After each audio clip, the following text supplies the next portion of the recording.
یہ درخواست بھی اسلام آباد ہائی کورٹ کے پاس پینڈنگ ہے۔ اس کے علاوہ ایک اور کہہ کہ جی یہ معاملہ جو ہے وہ لاہور ہائی کورٹ میں 5 رکنی بینچ میں سنا جا رہا ہے، اس لیے یہاں سے اس کو وڈرا کیا جائے اور یہاں پر نہ سنا جائے، کیونکہ وہاں سنا جا رہا ہے تو یہاں نہ سنا جائے۔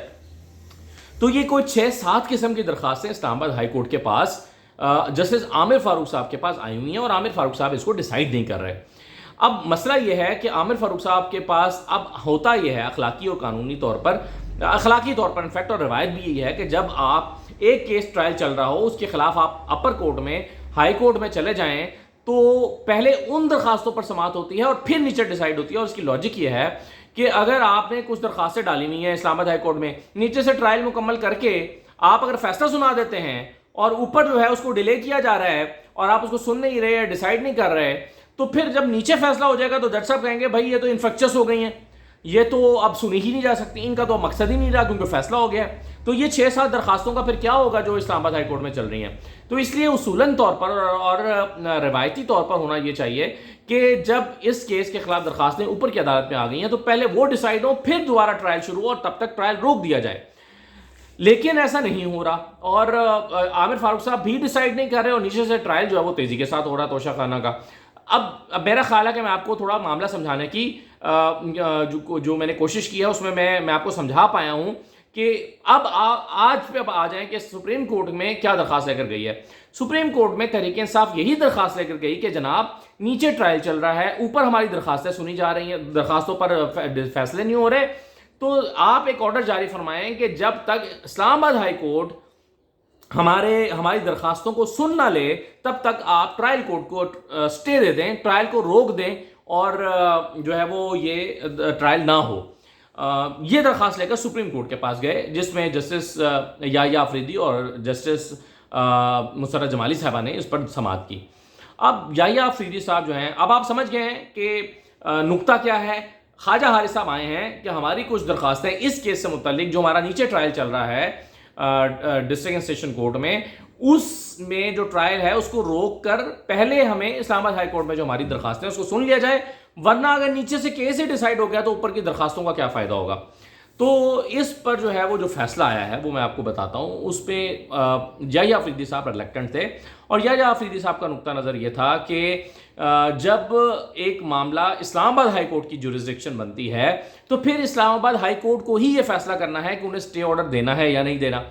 انہوں نے کہا کہ سپریم کورٹ اگر سٹے آرڈر دے گی تو یہ اسلام آباد ہائی کورٹ کی جورسڈکشن میں مداخلت ہوگی، تو اسلام آباد ہائی کورٹ کو یہ کرنا چاہیے کہ جب یعنی یہ فیصلہ اسلام آباد ہائی کورٹ کو کرنا ہے کہ اگر ان کے پاس درخواستیں ہیں تو وہ نیچے سٹے دے دیں اور ٹرائل وقتی طور پر روک دیں جب تک کہ عامر فاروق صاحب اپنے پاس جو درخواستیں ہیں وہ نہ ہوں۔ لیکن عامر فاروق صاحب کر یہ رہے ہیں کہ نہ تو نیچے سٹے دے کے ٹرائل روک رہے ہیں اور نہ ہی جو درخواستیں ان کے پاس آئی ہوئی ہیں ان کو نمٹا رہے ہیں، یا تو ان کو فٹافٹ نمٹائیں تاکہ نیچے ٹرائل کنٹینیو کرے۔ نیچے ٹرائل کنٹینیو ہو رہا ہے لیکن عامر فاروق صاحب اوپر جو درخواستیں ان کے پاس اپیلیں آئی ہوئی ہیں اس کو وہ ڈیسائیڈ نہیں کر رہے۔ لیکن خواجہ حارث صاحب نے اس پر کافی آرگومنٹ دیے اور اصرار کیا کہ اس میں اگر نیچے ٹرائل کورٹ میں فیصلہ ہو جاتا ہے تو اسلام آباد ہائی کورٹ میں ہماری درخواستوں کا پھر کیا ہوگا۔ تو پھر دونوں امجد پرویز صاحب نے بھی اس پر اعتراض نہیں کیا اس فیصلے پر، اور خواجہ حارث صاحب کی تو درخواست ہی تھی۔ بہرحال کیا یہ انہوں نے جسٹس یحییٰ آفریدی صاحب نے، انہوں نے کہا کہ ہم ہائی کورٹ کے معاملات میں انٹروین تو نہیں کرتے، یعنی سٹے آرڈر تو گرانٹ نہیں کرتے، لیکن ہم یہ کرتے ہیں کہ ہم ہائی کورٹ سے کہتے ہیں کہ جی جتنی درخواستیں آئی ہوئی ہیں ان پر فیصلہ دیں، آپ اس کو سنائیں، اس پر فیصلہ دیں۔ اچھا، اب جو اس پر بحث ہو رہی ہے یہ آرڈر ہو گیا، اب اس میں بحث یہ ہو رہی ہے کہ کیا یہ عمران خان کی یا خواجہ حارث کے فیور میں گیا ہے فیصلہ یا کوئی فیصلہ نہیں ہے۔ یہ دیکھیں اس حد تک تو ریلیف نہیں ملا جو خواجہ حارث مانگ رہے تھے۔ خواجہ حارث مانگ رہے تھے کہ سٹے آرڈر گرانٹ کر دیں، وہ تو نہیں ملا، لیکن اسلام آباد ہائی کورٹ جو فیصلہ ہی نہیں کر رہی تھی اس کو تو آرڈر کر دیا نا کہ اب آپ کیا فیصلہ سنائیں۔ اس کا مطلب یہ ہوا کہ اسلام آباد ہائی کورٹ کو اس پر فیصلہ کرنا پڑے گا۔ یہ جو درخواستیں 6,000 درخواستیں میں نے آپ کو بتائی ہیں، عامر فاروق صاحب کو اب سپریم کورٹ کے اس آرڈر کی روشنی میں فیصلہ کرنا پڑے گا۔ اس سے فائدہ یہ ہوگا کہ اگر اسلام آباد ہائی کورٹ سے درخواستوں پر فیصلہ ہو جاتا ہے تو، اور اگر ان کے فیور میں آتا ہے تو ٹرائل نیچے رک جائے گا، اور اگر ان کے خلاف آتا ہے تو یہ سپریم کورٹ آ سکتے ہیں اس کی اپیل لے کر۔ تو پھر سپریم کورٹ جب آئیں گے تو پھر سپریم کورٹ کا جج یہ نہیں کہے گا کہ چونکہ ہائی کورٹ میں معاملہ چل رہا ہے تو ہم انٹروین نہیں کر سکتے۔ پھر ان درخواستوں کے خلاف سپریم کورٹ فیصلہ کرے گی کہ واقعی کیا ان چیزوں کو پہلے سیٹل ہونا چاہیے اور اس کے بعد نیچے دلاور ہمایوں صاحب کی کورٹ میں ہونا چاہیے. اب جو کوشش لگ رہی ہے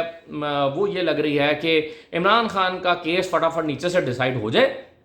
اس سے پہلے کہ اسلام آباد ہائی کورٹ اس کو ڈیسائیڈ کرے اور یہ سپریم کورٹ کے پاس جائیں اور ان کو کسی قسم کا کوئی ریلیف ملے. ہمایوں دلاور صاحب فٹافٹ جو ہے فیصلہ سنا دیں. لیکن رکاوٹ یہ پڑ گئی ہے کہ اب عمران خان کا ظاہرہ بیان ہونا ہے, اس میں 342 کا بیان ہوگا تو پھر یہ فیصلہ آئے گا. اب اس کے لیے جو ہے وہ اب عمران خان کی قانونی ٹیم کے پاس ایک آرگومنٹ آ گیا ہے, ایک لاجک آ گیا ہے, اور وہ یہ ہے کہ وہ اب ان کے پاس جا کر, ہمایوں دلاور صاحب کے پاس, سیشن جج کے پاس جا کر کہیں گے کہ جی سپریم کورٹ نے اسلام آباد ہائی کورٹ کو یہ آرڈر کر دیا ہے کہ وہ پہلے ہماری درخواستوں پر فیصلہ کرے اور یہ فیصلہ آ جائے گا تو پھر آپ اس کو سنیں. لیکن یہ بھی میں آپ کو بتا دیتا ہوں وہ کیا کریں گے. ہمایوں دلاور صاحب کہیں گے کہ سپریم کورٹ نے چونکہ مجھے اسٹے آرڈر گرانٹ نہیں کیا تو آپ ٹھیک ہے اسلام آباد ہائی کورٹ میں اپنا فیصلہ لیتے رہیں, میں اس کو کنٹینیو کروں گا اور میں اس کو کنکلوڈ کروں گا. لیکن اب سوال یہ پیدا ہوتا ہے کہ کیا عمران خان جو ہے وہ اپنا بیان ریکارڈ کرانے کے لیے, جو کہ آج انہوں نے جانا تھا, وہ سیشن کورٹ گئے تو ہیں لیکن اس کورٹ میں نہیں گئے, وہ دوسرے مقدمات میں ضمانت لینے کے لیے گئے ہیں, تو کیا عمران خان صاحب جا کر اپنا بیان ریکارڈ کرائیں گے اس سے پہلے کہ اسلام آباد ہائی کورٹ میں. اب دیکھیں نا, ویسی اصولی بات یہ ہے کہ جو فیصلہ آپ سنانا چاہ رہے ہیں اسی فیصلے کے خلاف, یعنی اسی ٹرائل کے خلاف تو آپ کی اپیلیں لگی ہوئی ہیں. آپ اپیلیں کینسل ہو جائیں تو پھر آپ فیصلہ سنا دیں. اتنی جلدی کیا ہے, اتنی جلدی کیا ہے؟ انصاف جو ہے وہ اگر اتنی ہیسٹ میں کریں گے تو پھر اس پہ شکوک و شبہات بھی ہوں گے, سوال بھی اٹھیں گے, اور سوال عامر فاروق صاحب پہ بھی اٹھیں گے کہ عامر فاروق صاحب جو ہیں وہ جانتے ہیں کہ نیچے ٹرائل ہو رہا ہے, اس ٹرائل کو روک بھی نہیں رہے, اور اس ٹرائل کے حوالے سے متعلقہ جو درخواستیں یا اپیلیں ہیں ان کو ڈیسائیڈ بھی نہیں کر رہے, ان کو روک کے بیٹھے ہوئے ہیں. تو یہ میرا خیال ہے کہ عامر فاروق صاحب کا بھی ایک امتحان ہے اس فیصلے کے بعد جو سپریم کورٹ نے آج دیا ہے کہ بھئی آپ اس کو ڈیسائیڈ کریں. اگرچہ انہوں نے ٹائم باؤنڈ نہیں کیا کہ جی آپ ایک ہفتے میں ڈیسائیڈ کریں یا 3 دن میں ڈیسائیڈ کریں, لیکن پھر بھی مورلی میرا خیال ہے اب عامر فاروق صاحب باؤنڈ ہو گئے ہیں کہ وہ اس کو ڈیسائیڈ کریں اور جو ہے وہ اس کے بعد پھر نیچے کا ٹرائل جو ہے وہ کنکلیوڈ ہو. ادروائز اس کو اگر ریجیکٹ بھی کر دیتے ہیں تو بھی میرا خیال ہے کہ ایک دروازہ سپریم کورٹ کا کھل جائے گا. عامر فاروق صاحب کی کورٹ سے تو کم از کم بات باہر نکلے گی, اور یہ بھی میرا خیال ہے عامر فاروق صاحب کی کورٹ سے چیز نکلتی ہے تو یہ بھی میرا خیال ہے کہ ایک ریلیف ہوگا عمران خان اور تحریک انصاف کے لیے. اجازت دیجیے, اللہ حافظ.